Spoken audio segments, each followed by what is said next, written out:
Hi guys! So today, lunch break lang muna tayo. Lunch break chat.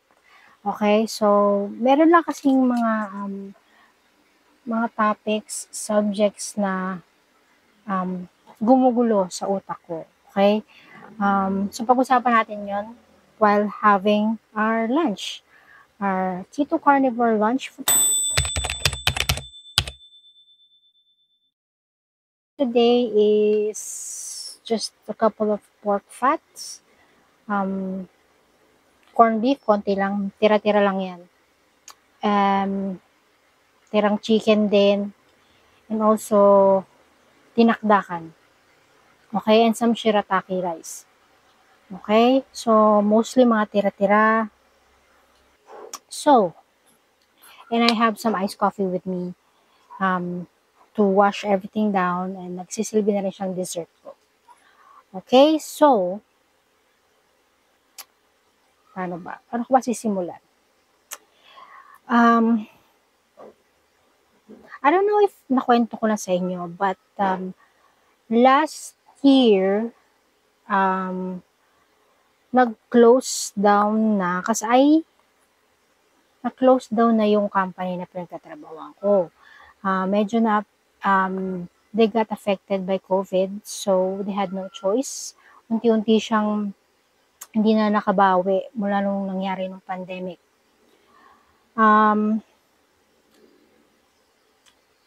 So I had to be let go. And ever since then, I tried my hand at freelancing. Parang VA, virtual assistant. Pero more on the graphics side of things. Okay, so, ayun. Okay na sana, but then again, my problem with, ayan, nawala kayo, namatay yung battery, okay? So, change na. Okay, moving on. Continuing.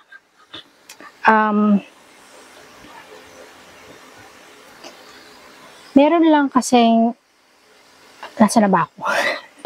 Nawala tuloy ako. But, ayun, so nagsara, I had to be let go, and I'm doing freelancing ever since. But, recently lang, nawalan ako ng clients, kasi nga, may pinagdaan ng mga personal health scare ang client ko, so hindi ako nabigyan ng projects that much. So, may mga bills tayo to pay every month. Patuloy pa rin siyang dumadating. And yung source of income natin ay na-stop. So, yun ang problem ko.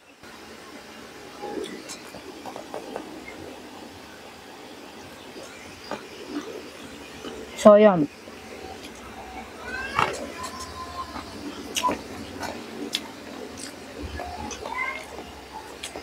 So, ngayon, to remedy the situation, ang lola mo, balik na naman tayo sa square one, which is applying, sending applications online, kahit remote pa yan.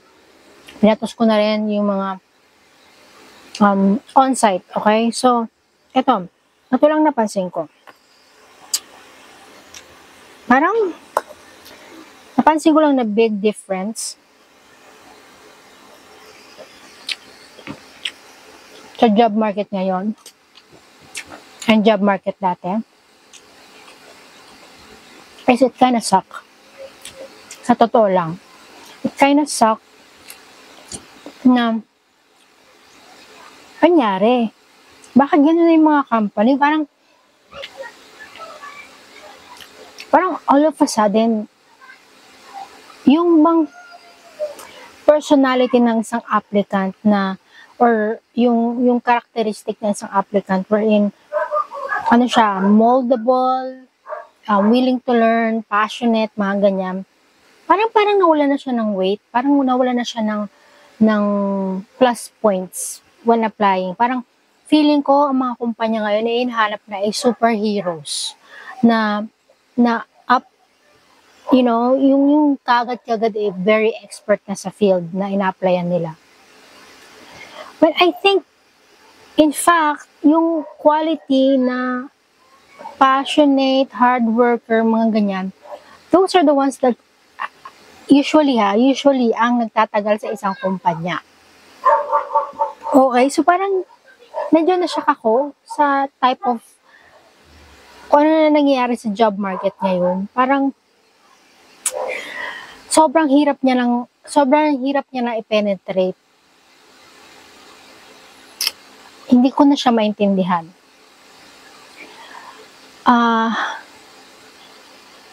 I don't know.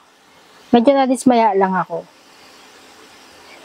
And another thing na that got my goat. Oh, di ba gusto niyo yun? Got my goat. Yun, nairita lang ako actually. Medyo nag-tick ako.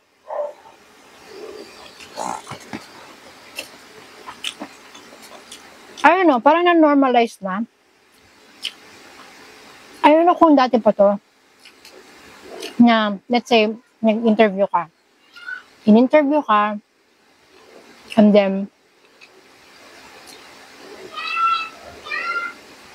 1 week, 2 weeks, you don't receive any update from the interviewer. Okay, matik na daw yon. Matik na yon na hindi ka natanggap, hindi ka napili. Okay. Given, di ba? Understandable. But, if yung applicant is, like let's say, 1 week kang dumaan, nag-send sa'yo ng follow-up email just to see, just to check if may aasahan pa ba siya. You know, parang sa applicant siguro parang peace of mind or something.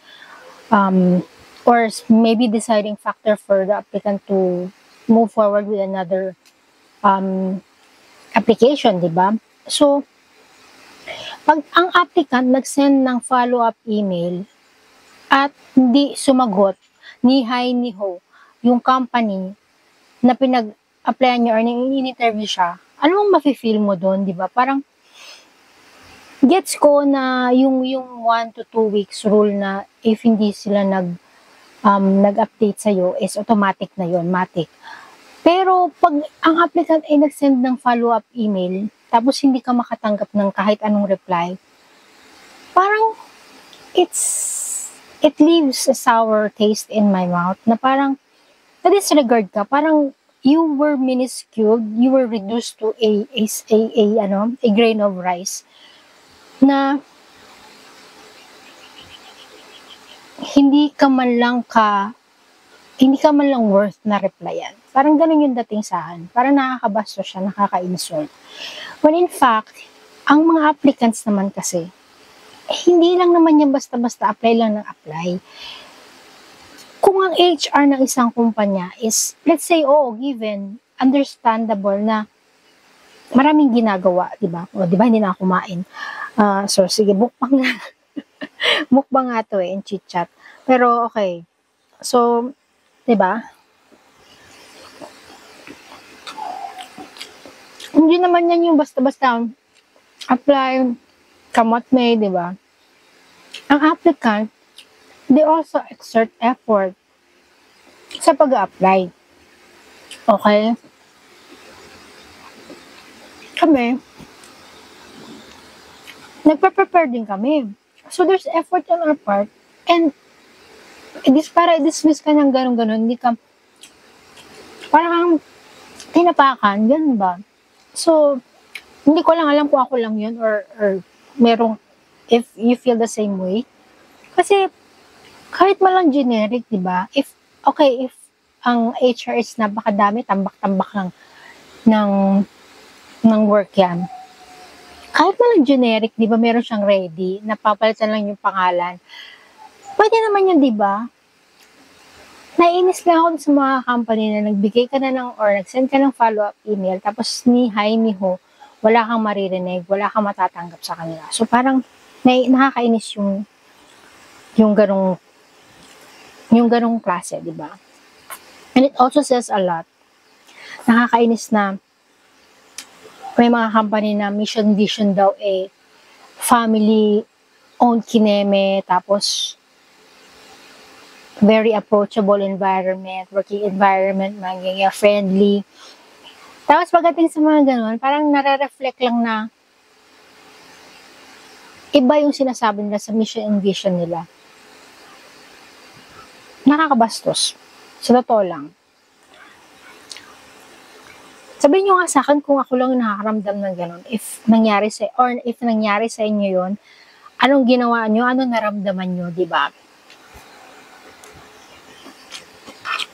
If you feel the same way,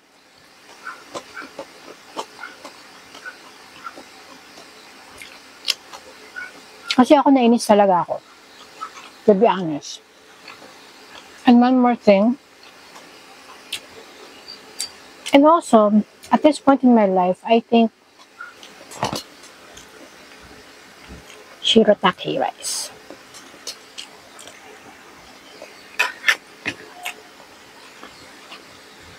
Yun na nga, parang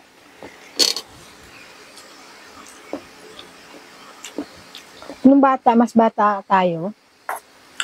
ako, there's always that idealism na,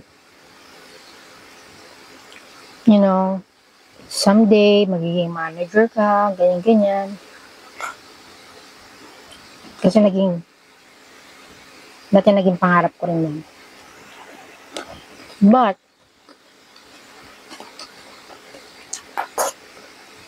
as I grew older, parang na-realize ko na, okay lang pala ako just getting by. You know? Live a peaceful life, just getting by. Walang stress masyado.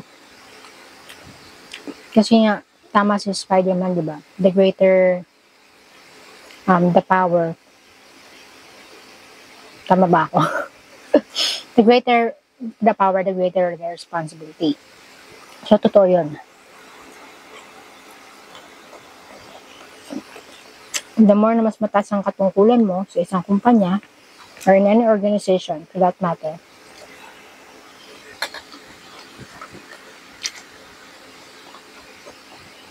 mas mataas yung responsibility, mas mataas yung level of stress. Hindi papasok ngayon yung life is short. Okay? Enjoy life.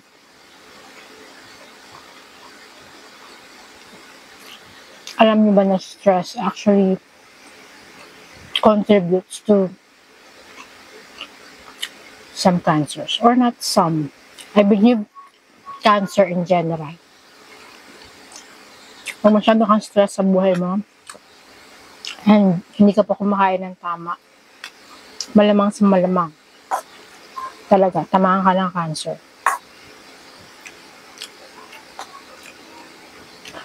So, my realization is, money is the root of all evil. Ang pera, nitsa yan, sa kung anumang problema ang ipapasok mo sa buhay mo. Oo, it makes the world go round. It makes your life easier. Pero trust me, meron kaakibat yung problema if you have too much.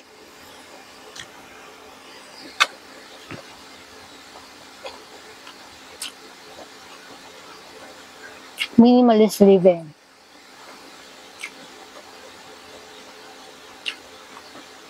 As we grow older, I've come to find out na mas simpleng buhay, mas masarap, mas masaya, walang sakit sa ulo.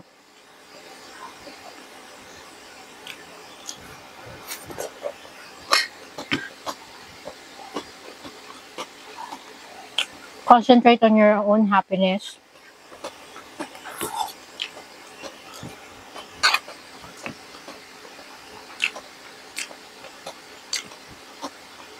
Concentrate on your own happiness first. And then share the happiness within.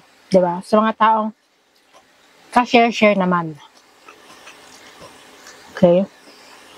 Keep only the few and purest friends that you have, yung talagang tapat sa'yo. Treasure those people.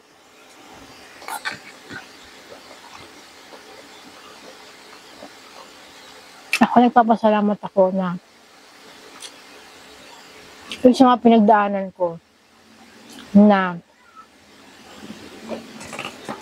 problems. I'm happy to say na I can count in my hand those people na talagang handang tumulong, handang dumamay, handang, parang ride or die ba?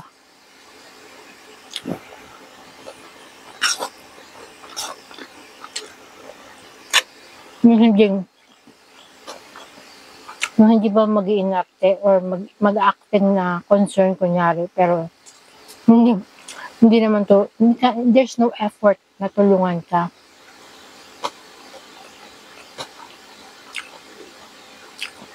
Try to alleviate the situation man lang.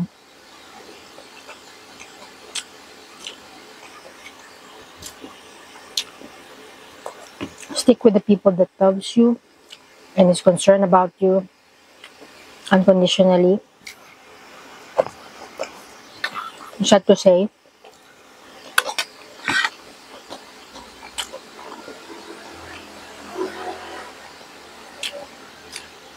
in our case na wala na akong both mom and dad, namatay na rin yung unconditional love na tinatawag. Kasi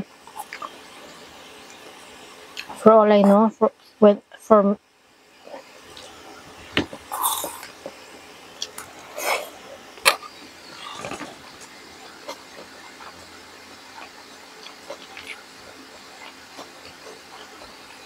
kasi I've come to find out na parents talaga are the ones that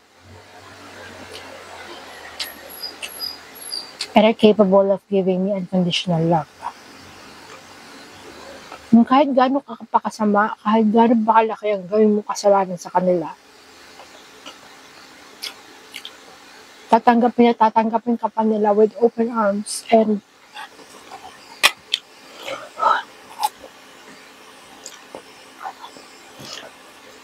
kaya kayo yung mga may magulang mga yun, nasabi ko sa inyo, pahalagahan nyo yan, mga yan. Kasi sinasabi ko sa'yo, pag nawala yung magulang nyo, a half of you is also dead. Yung pagkatao mo, kalahati niyan, wala na. They're gonna go with them to the grave. And that's a fact.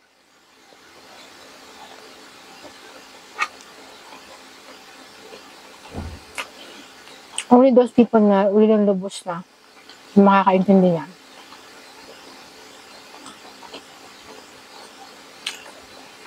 So yun lang. Kayo ba? Amang mga realization nyo sa buhay as you grow older, ano bang mga na-develop nyo ng mga pet peeves or got you thinking na hindi nyo akalaing naiisip nyo compared to your younger self? Comment kayo sa comment section below and usap tayo. I also would like to see your sides, diba? To learn from you guys and see if hindi ba ako nag-iisa sa gantong situation, yung mga thoughts to ponder ko, hindi ba ako nag-iisa or meron din mga tao na has the same thinking, diba? So, yun lang. Tatapusin ko lang ng pagkain ko. And, yun lang. I just need to share my thoughts and see, na hindi ako nag-iisa. Or nag-iisa ako. Either way, let me know, please. Okay, so, yun lang. Curious Cat. Again, it says, Spring Your Curious Silop. Curious Cat, Angelic Cruz. Signing off. Until the next video. Bye-bye.